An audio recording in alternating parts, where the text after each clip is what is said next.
A struggling mechanic repaired a broken Rolls-Royce on the coldest night in Chicago, then shocked everyone by refusing a fortune from the man inside. By the next morning, 20 black SUVs surrounded his tiny garage, and the most feared mafia king in America said something that left an entire empire speechless. Because the greatest debt he owed could never be repaid with money. On the coldest night Chicago had seen in years, a man with $43 in his bank account refused enough money to save his dying business. By sunrise, 20 black SUVs would surround his garage, armed men would block every exit, and the most powerful king in the city would step out carrying a debt that could not be paid with cash. But at 11:47 that night, Ethan Carter knew none of that. He only knew the wind was cutting through the cracked windows of Carter Auto Repair, the ancient heater had stopped working again, and another red payment notice had been pushed beneath his office door. At 27, Ethan owned a garage that looked one hard winter away from collapsing. The faded sign above the entrance still carried his late father's name, though most of the letters had peeled away. Inside, unpaid invoices crowded the desk, rusted tools hung from wooden walls, and the final warning from the bank waited beneath a photograph of the man who had taught Ethan that control meant nothing without loyalty. 3 missed payments stood between Ethan and losing everything that was mine only because his father had left it behind. He was lowering the metal shutter when a strange silence spread across the street. A black Rolls-Royce had stopped beneath a flickering streetlight. It did not belong in that neighborhood. The surrounding buildings had boarded windows, the sidewalks were buried beneath gray snow, and most cars on the block were old enough to remember better years. Yet the Rolls-Royce gleamed like a piece of midnight, polished, expensive, and completely helpless. People gathered almost instantly. Not to help. To record. Phones rose into the freezing air while 2 suited bodyguards stepped from the vehicle, speaking into their sleeves with growing panic. Their movements were controlled, but Ethan recognized fear when he saw it. One man inspected the engine. Another searched the rooftops. Neither seemed worried about the car itself. They were worried about what might happen while it remained exposed. Then Ethan saw the little girl. She sat behind the tinted glass, perhaps 6 years old, wearing a cream-colored coat and clutching a stuffed rabbit close against her chest. Her eyes moved from the shouting men to the strangers filming her. Her breath clouded the window. Her heart pounding was visible in the way her small shoulders trembled. A shadow remained beside her in the back seat. The mysterious passenger did not step outside. Ethan saw only the outline of a broad man, perfectly still while everyone else moved around him. There was something unsettling in that stillness, the kind of power that did not need to announce itself. Ethan crossed the street carrying his toolbox. One bodyguard immediately blocked him, but Ethan nodded toward the frightened child. He explained that the fuel line had likely frozen and that standing in the street would not make it thaw faster. The guard studied him suspiciously until a low whisper came from inside the Rolls-Royce. "Let him work." The order was quiet, yet every suited man obeyed. Ethan opened the hood and found the damaged pressure regulator within minutes. The Rolls-Royce needed a part no neighborhood garage would normally carry, but Ethan remembered an imported regulator his father had saved years earlier. He hurried back through the snow, searched 3 dusty cabinets and found it wrapped in yellowed paper. His fingers went numb as he fitted the part beneath the streetlight. The crowd slowly lost interest. The bodyguards watched every movement. Inside the car, Ethan occasionally looked toward the little girl and gave her a reassuring smile. "You're safe," he told her through the glass. "I'll have you moving soon." Something shifted beside her. The shadowed man had heard him. 20 minutes later, the engine came alive with a smooth, powerful hum. One bodyguard opened a leather case and revealed several thick bundles of cash. There was enough money inside to erase Ethan's debt, repair the heater, and protect the garage for another year. Ethan looked at the money, then at the child. He closed the case. "Keep it," he said. She was scared. Nobody should charge for making a kid feel safe. For the first time, the man in the back seat leaned forward. Ethan saw dark eyes, a sharp face, and the expression of someone unaccustomed to refusal. "What is your name?" the stranger asked. "Ethan Carter." The man repeated it slowly as though placing it somewhere permanent. Then the window rose. The luxury car disappeared into the snow, carrying its silent king, his frightened daughter, and a secret Ethan did not understand. Ethan returned to his garage believing the strange encounter was over. The next morning he lifted the shutter and froze. 20 black SUVs surrounded the building. Every door opened at once. The icy morning that followed looked ordinary until the first black SUV rolled into the narrow street. Then another appeared. And another. Within seconds, 20 identical vehicles had surrounded Carter Auto Repair so completely that sunlight barely reached the cracked pavement. Their engines shut off together, creating a silence far more terrifying than noise. Shop owners abandoned their storefronts. Curtains shifted behind apartment windows. Mothers quietly pulled their children indoors while nervous whispers spread across the neighborhood. Everyone believed only one thing. Someone inside Ethan's tiny garage had made a mistake that could never be forgiven. Ethan stood beside an old pickup truck, a wrench still in his hand, staring as dozens of men in tailored black suits stepped onto the snow-covered street. Their disciplined movements carried unmistakable power. Every man wore an earpiece and dark gloves, scanning rooftops, alleyways, and every parked vehicle before allowing anyone to move forward. Their calm precision spoke of years spent protecting an empire built on absolute control. The neighbors watched from a distance, their breath caught in their throats, their heart pounding as though the entire block had suddenly become part of a secret war nobody understood. An elderly customer standing beside Ethan turned pale before quietly murmuring the name everyone feared. Damien DeLuca. The whisper spread from one person to another until it reached every corner of the street. Ethan had heard the stories. America called Damien DeLuca a billionaire shipping magnate. Federal agencies called him untouchable. The underworld knew a different truth. He was the king of the DeLuca empire, a man whose loyalty was rewarded beyond imagination and whose betrayal was remembered forever. People claimed entire corporations changed direction after a single phone call from him. Others insisted he never raised his voice because real authority never needed to. Standing in front of those black SUVs, Ethan suddenly understood whose Rolls-Royce had broken down outside his garage the previous night. The rear door of the lead SUV opened first. Before anyone else stepped out, a small figure in a cream-colored winter coat climbed onto the snowy pavement. Sophie. The frightened little girl from the night before looked completely different now. The fear that had filled her eyes had disappeared. The moment she recognized Ethan, her face lit up with genuine happiness. Ignoring every bodyguard around her, she hurried across the street with innocent excitement and wrapped both arms around Ethan's waist as though greeting an old friend. The movement shocked every witness. Several bodyguards instinctively took a step forward before stopping at a single silent signal from behind them. Then Damien DeLuca emerged. He was tall, impeccably dressed in a charcoal overcoat, his composed expression revealing neither warmth nor anger. His presence alone seemed to lower the temperature around him. Nobody spoke. Nobody dared move. Even the wind felt quieter as he slowly approached Ethan. Every neighbor expected punishment. Rumors had long painted Damien as a man who trusted almost no one. People believed even touching one of his luxury cars without permission carried unimaginable consequences. Ethan noticed dozens of frightened faces watching from across the street, yet he refused to step backward. He simply stood where he was, meeting Damien's steady gaze with the same honesty he had shown the previous night. Damien stopped only a few feet away before looking briefly at Sophie, who still refused to let go of Ethan's arm. A faint expression, almost impossible to notice, softened his otherwise unreadable face. His deep voice finally broke the silence.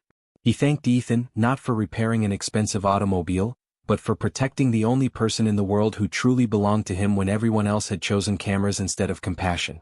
Money could replace a car, Damien admitted, but no fortune could replace the feeling of knowing his daughter had been made to feel safe by a complete stranger. Ethan lowered his eyes respectfully and answered with quiet humility. Any decent person would have done the same, he said. Sophie had been frightened, and children should never feel alone. He insisted he deserved no reward, no publicity, and certainly no special treatment. Helping someone in danger should never become a business transaction. His simple answer created another wave of astonished whispers throughout the neighborhood. For perhaps the first time in years, someone had refused the favor of the most powerful king in Chicago without showing fear or greed. Damien studied Ethan for several silent moments. He had spent his life surrounded by people who wanted money, influence, or protection. Yet the struggling mechanic standing before him seemed interested in none of them. Instead of disappointment, Damien felt something unexpected. Respect. Genuine loyalty could not be purchased. Character could not be manufactured. An honesty like Ethan's was rarer than any fortune his empire possessed. A slow smile barely touched Damien's face before he looked directly into Ethan's eyes. "I have something to offer you," he said quietly, "and it is worth far more than money." Damien's words settled over the silent street with unexpected weight. He explained that Ethan's garage would be rebuilt from the foundation up. Every rusted lift would be replaced with modern hydraulic equipment, every worn-out tool exchanged for the finest machinery available, and every debt attached to Carter Auto Repair would disappear before sunset. It was not a loan and not charity. It was simply Damien's way of honoring a man who had chosen to protect a frightened child when the rest of the world had reached for their phones. The neighborhood watched in complete disbelief. For many, receiving such an offer from the king of the DeLuca Empire would have been a dream beyond imagination. Ethan remained silent for several moments before shaking his head with quiet respect. He thanked Damien sincerely but declined the offer. He explained that generosity carried responsibility, and he had spent his entire life trying to remain free of obligations he could never repay. He knew the stories surrounding the DeLuca Empire, and whether they were true or exaggerated made little difference. Accepting such a gift would leave him forever wondering what might someday be expected in return. Ethan admitted he would rather struggle honestly than succeed while questioning whether his future truly belonged to him. The answer stunned everyone listening. Several bodyguards exchanged confused glances, unable to remember the last time someone had respectfully refused their boss twice. Instead of disappointment, Damien felt something he rarely experienced: admiration. Most people saw his wealth before they saw the man. Others saw only fear or opportunity. Ethan saw responsibility. Damien understood immediately that integrity could not be purchased, negotiated, or forced. It was earned over years of sacrifice. That realization quietly changed the way he looked at the young mechanic. Loyalty built through gratitude eventually faded, but loyalty born from genuine character remained unshaken. For perhaps the first time in many years, Damien met someone whose values could not be influenced by power alone. As their conversation continued, Damien noticed framed certificates hanging inside the small office of the garage. One carried Ethan's name beside an award from the Illinois Institute of Technology. Ethan reluctantly admitted that he had once studied mechanical engineering with hopes of designing advanced automotive systems. Professors believed he had a remarkable future ahead of him. Everything changed after his father passed away unexpectedly. Only months later, his younger sister Emma was diagnosed with a serious heart condition requiring constant treatment. Tuition became impossible. Ethan abandoned college without complaint, sold nearly everything he owned, and devoted himself to keeping the garage alive so Emma would always have medicine, a home, and someone beside her. He never described it as sacrifice. To him, family had always come first.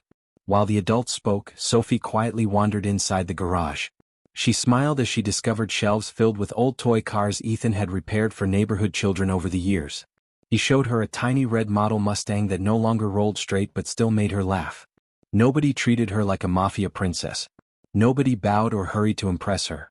Ethan simply treated her like an ordinary little girl discovering an ordinary place. Sophie had spent much of her childhood surrounded by guards, expensive estates, and constant caution. Inside the tiny garage she felt something unfamiliar. She felt safe. Before leaving, she slipped one of her favorite blue ribbons onto Ethan's old toolbox without telling anyone, wanting to leave behind a small reminder that she wished to return. Days slowly turned into weeks. Damien occasionally arrived with one vehicle requiring maintenance or another needing inspection. Sometimes he remained only a few minutes. Other times he quietly watched Ethan work while Sophie happily explored the garage, asking innocent questions about engines and tools. Their growing friendship appeared harmless, but it did not remain unnoticed. Across Chicago, rival families began hearing unsettling reports. Why would the king of the DeLuca Empire repeatedly visit an ordinary mechanic from one of the city's poorest neighborhoods? Some believed Ethan possessed hidden knowledge. Others suspected he was secretly becoming Damien's trusted advisor. The underworld survived on suspicion, and rumors spread faster than truth. Every whisper carried a different explanation, yet they all reached the same conclusion. Ethan Carter had somehow become important. Late one snowy evening, after Ethan locked the garage and headed home to check on Emma, a hooded figure quietly emerged from the darkness across the street. The stranger looked around carefully before slipping inside through a loose side entrance that few people knew existed. A small black device was placed beneath Ethan's oldest hydraulic lift. One silent blinking light appeared, then another. By morning, the entire future of Ethan Carter would depend on whether someone discovered it in time. The following morning began like every other. Ethan unlocked the faded garage door before sunrise, switched on the dim workshop lights, and prepared for another day of repairs. Yet something felt different. Years of working with damaged engines had trained him to notice details others ignored. A faint metallic scent lingered beneath the familiar smell of motor oil. One toolbox had shifted a few inches from where he always kept it. Even the old hydraulic lift seemed slightly out of position. None of the changes were dramatic on their own, but together they formed a quiet warning that refused to leave his mind. His heart pounding, Ethan carefully inspected the workshop until his eyes stopped beneath the lift. Hidden behind a steel support rested a compact black device with 2 blinking lights. He immediately stepped back, understanding enough about machinery to know that it certainly did not belong there. Within minutes, Damien's security team arrived after Ethan made a cautious phone call. The neighborhood once again watched black SUVs fill the narrow street, but this time no one complained. Specialists carefully examined the hidden device before quietly sealing the entire garage. Their expressions revealed everything before a single word was spoken. The object had not been left there as a prank or warning. It had been designed to destroy the building during business hours, ensuring Ethan would never walk out alive. Damien listened in complete silence as his chief of security confirmed what everyone feared. This had been a planned assassination. Someone had decided that an ordinary mechanic had become important enough to eliminate. Across the city, another man received the same report with very different emotions. Marco DeLuca, Damien's ambitious cousin, studied the intelligence file spread across his polished desk. Marco had spent years believing that leadership required absolute emotional distance. To him, every relationship represented either advantage or weakness. Watching Damien repeatedly visit Ethan's tiny garage convinced him that the young mechanic had become exactly that, a weakness. Marco quietly argued before several senior advisors that the king of the DeLuca Empire was allowing personal gratitude to cloud his judgment. Rivals did not attack money first, Marco warned. They attacked whatever their enemy wished to protect most. If Damien continued placing importance on Ethan, the entire empire would eventually pay the price. Damien ignored the criticism, but he could not ignore the danger surrounding Ethan anymore. He personally visited the garage that afternoon and advised Ethan to leave Chicago for a while. A secure property outside the city was already prepared, complete with medical care for Emma and everything they might need until the situation settled. Ethan listened respectfully before declining once again. Running from fear, he explained, would only encourage those responsible to threaten innocent people again. His customers depended on him. Most were working families who could barely afford repairs, and many would lose jobs without reliable transportation. Ethan refused to abandon them simply because someone powerful wanted him gone. His answer carried neither arrogance nor recklessness. It was simply the same quiet honesty Damien had come to admire. Although Ethan refused protection in the form of relocation, Damien made one decision without asking permission. Trusted bodyguards would remain near the garage every day. They stayed at a respectful distance, never interfering with customers or drawing unnecessary attention, but their presence became a constant reminder that unseen eyes were always watching. Ethan continued working exactly as before. Elderly couples, delivery drivers, single parents, and struggling neighbors still arrived with broken vehicles. Whenever someone admitted they could not afford repairs, Ethan quietly fixed the problem anyway. Sometimes he accepted only a handshake. Sometimes nothing at all. He believed kindness returned in ways money never could. Watching from inside a parked SUV, Damien gradually understood why Sophie smiled every time she visited the garage. Ethan expected nothing from anyone. His generosity could not be negotiated. His loyalty belonged to his principles rather than to wealth or influence. Damien had spent decades measuring people by contracts, promises, and obligations. Ethan measured people by compassion. For the first time in years, Damien questioned whether true strength came from control alone or from earning trust without demanding it. Their mutual respect grew stronger with every passing day, creating a bond neither man had ever intended to build. That afternoon, as school dismissed across the city, Sophie climbed into the familiar black sedan waiting outside the academy. Halfway home, the vehicle never reached its destination. The driver stopped answering his radio. Security escorts suddenly lost visual contact. Within minutes, Damien's phone rang only once before complete silence filled the line. His daughter had disappeared. Sophie's disappearance shattered the calm discipline of the DeLuca Empire. Within minutes, black SUVs flooded every major road leading out of Chicago while helicopters circled overhead and trusted captains sealed highways, rail stations, and private airfields. Damien stood inside the Empire's command center surrounded by digital maps and security reports, yet every update ended the same way. There was no trace of Sophie. The little girl who had filled Ethan's garage with laughter had simply vanished. Fear spread through the room because everyone understood the truth. This was no ordinary kidnapping. It was a carefully planned challenge against the king himself. Ethan arrived quietly at headquarters after hearing the news. He admitted he had no experience tracking criminals, leading rescues, or planning tactical operations. He was only a mechanic. Even so, he asked Damien for permission to help. Several senior advisors exchanged doubtful looks, believing he would only slow the investigation. Damien, however, remembered how Ethan had discovered the hidden device inside the garage before trained specialists arrived. Instead of dismissing him, Damien gave a single nod. Sometimes, he said, fresh eyes noticed what experience ignored. Hours later, investigators located security footage showing several delivery vans leaving the school district moments after Sophie disappeared. Most officers focused on the drivers, but Ethan noticed something entirely different.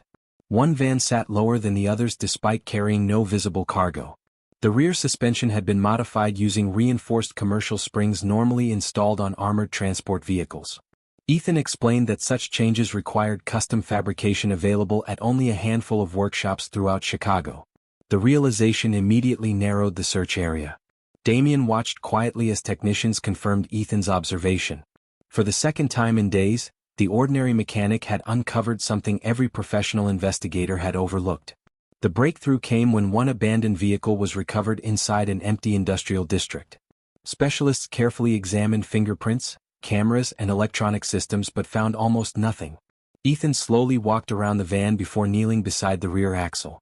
Hidden inside a protective metal casing rested a tiny aftermarket tracking transmitter connected to an independent battery. It had not been installed by the kidnappers.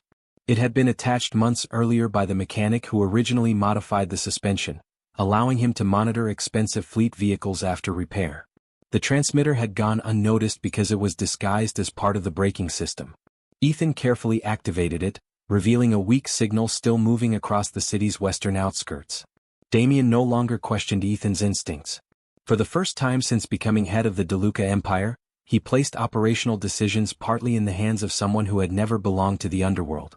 Convoys quietly changed direction while helicopters adjusted their search routes. The atmosphere inside the command vehicles shifted from uncertainty to cautious hope. Loyalty, Damien realized, did not always wear expensive suits or carry titles. Sometimes it arrived wearing oil-stained work gloves. Meanwhile, Sophie refused to surrender to fear. Remembering Ethan's lessons about observing small details inside a workshop, she stayed calm despite the frightening situation. Whenever the vehicle stopped, she quietly loosened colorful beads from the bracelet Ethan had once repaired for her after it accidentally broke inside the garage. One by one, the tiny blue beads slipped through small gaps in the vehicle, leaving a silent trail across loading docks, empty streets, and abandoned warehouses. She was not a victim waiting to be rescued. She became powerful by refusing to let panic control her decisions. Her courage transformed helplessness into hope without speaking a single word. Following the transmitter's final direction, Ethan noticed several of Sophie's familiar blue beads reflecting beneath streetlights.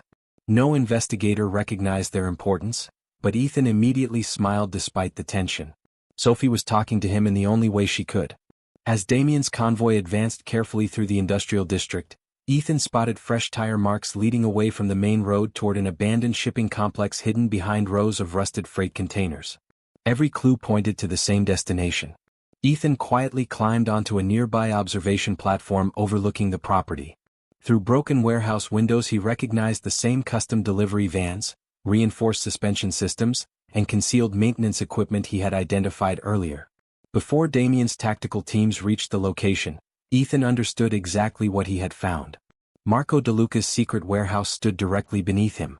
The moment Ethan confirmed the location of Marco's hidden warehouse, Damien understood that the conflict had crossed a line from secret betrayal into open war. Orders spread across encrypted radios with calm precision as black SUVs, surveillance drones, and trusted captains moved toward every warehouse, dock, and abandoned factory connected to Marco's network. Chicago's industrial district transformed into a silent battlefield of strategy instead of chaos. Roads were sealed, shipping routes were monitored, and every escape corridor was quietly placed under the control of the DeLuca Empire. Damien stood at the center of the operation with absolute focus, knowing this was no longer about protecting his position as king. It was about bringing Sophie home safe. News of Damien's advance reached Marco within minutes. Rather than surrender, he activated alliances that had been forming in secret for months. Rival syndicates that feared Damien's growing influence united behind Marco, believing this was their best opportunity to weaken the DeLuca Empire forever. Convoys carrying unfamiliar insignias entered the industrial zone from every direction. The city had not witnessed such a dangerous alliance in years. Fear spread through the underworld as old rivals suddenly stood on the same side, hoping to challenge the empire that had dominated Chicago for so long. Every captain understood that the outcome of this confrontation would reshape the balance of power across the entire city. While Damien's loyal commanders coordinated the operation, Ethan focused on something different. He studied loading docks, maintenance yards, and repair stations surrounding the warehouses. His trained eyes immediately recognized emergency fuel reserves, customized engines, and reinforced transport vehicles prepared for a rapid escape. Instead of chasing people, Ethan quietly disabled the machinery that would allow them to disappear. He removed ignition relays, redirected hydraulic systems, and locked electronic control modules using techniques only an experienced mechanic would recognize. One by one, the modified vans and armored trucks became useless without anyone realizing why. Damien watched the reports arrive with growing admiration. Ethan had turned his ordinary profession into the greatest tactical advantage of the entire operation. Across the district, Damien's trusted captains remained disciplined despite mounting pressure. They carefully guided civilians away from restricted streets, secured nearby businesses, and prevented unnecessary panic. Their loyalty reflected the values Damien demanded from those closest to him. Winning meant more than defeating an opponent. It meant protecting innocent lives while defending the empire. Ethan noticed that despite the tension, Damien never abandoned that principle. The realization strengthened his respect even further. The powerful man standing beside him was driven not only by authority but also by responsibility. Inside the largest warehouse, Sophie waited with remarkable courage. She carefully remembered every lesson Ethan had shared while showing her old engines and simple machines. Instead of surrendering to fear, she quietly observed doors, windows, maintenance passages, and delivery schedules. She was not a victim trapped by circumstances.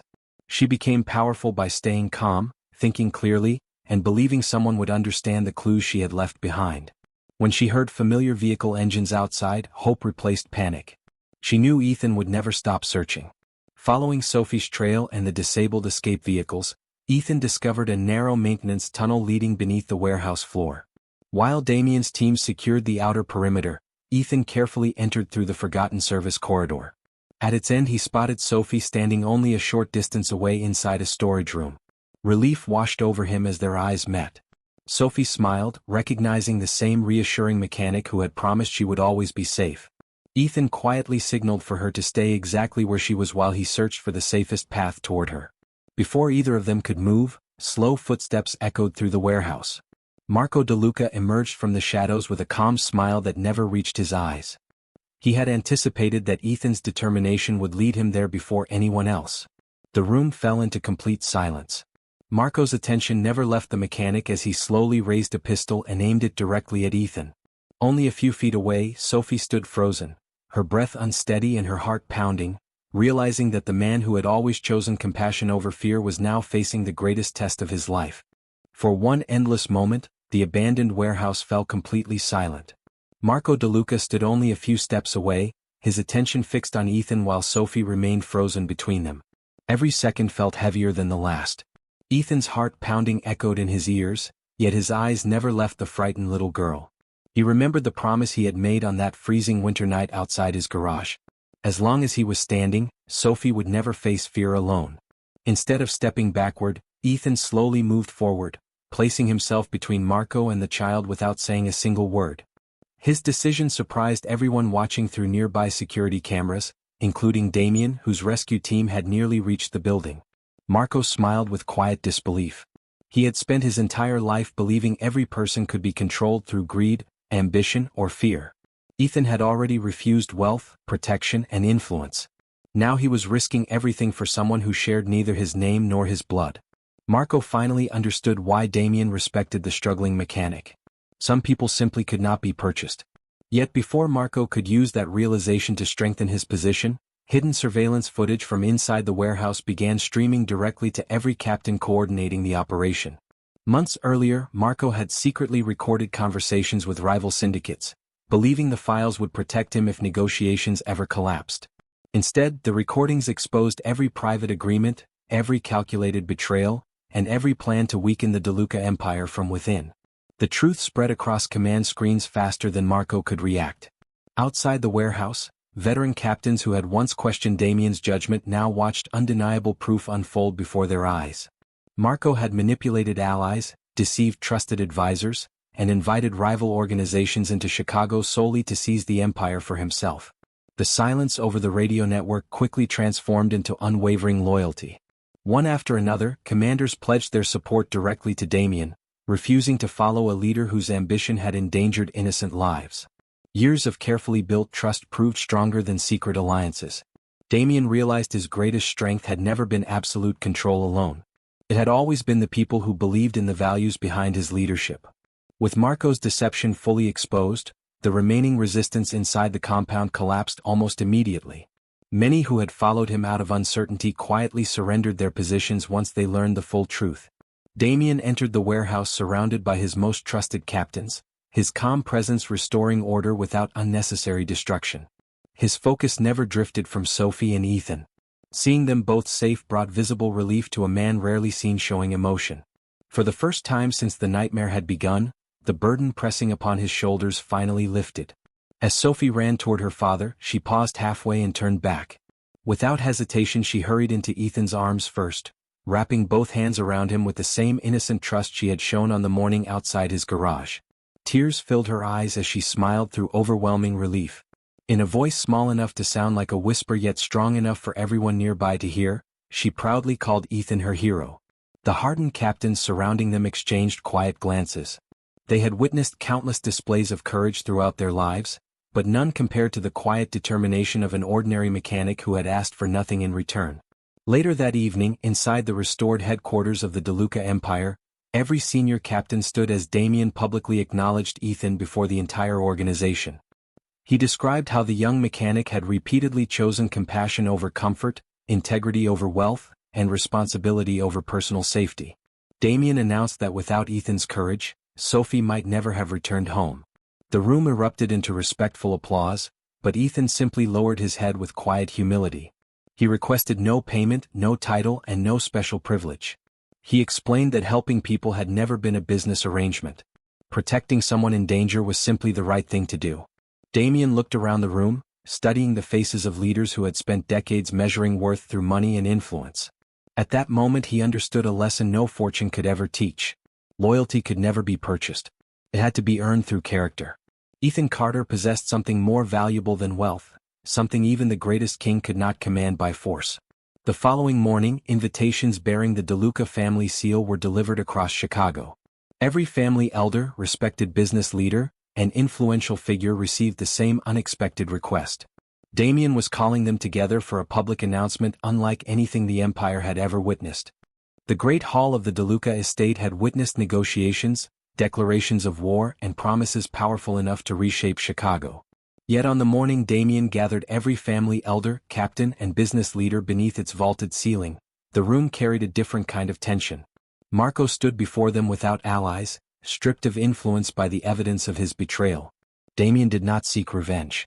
He allowed the law, financial investigators, and the testimony of every captain Marco had deceived to determine his future. The message was clear. The empire would no longer protect ambition that placed innocent lives in danger. Power without loyalty was corruption, and even blood could not excuse it. When Marco was led away to face justice, Damien turned toward Ethan. The poor mechanic stood beneath crystal chandeliers wearing the same clean but inexpensive jacket he used for important customer meetings. He looked uncomfortable among Chicago's most influential people, especially when Damien announced that he intended to fulfill the promise Ethan had refused weeks earlier. Several guests expected a suitcase of cash, ownership of luxury cars, or a permanent position within the DeLuca empire. Instead, Damien revealed something no one had anticipated. Through legitimate investment firms, transparent contracts, and independent legal oversight, Damien had purchased the abandoned industrial properties surrounding Carter Auto Repair. The tiny garage would not be erased.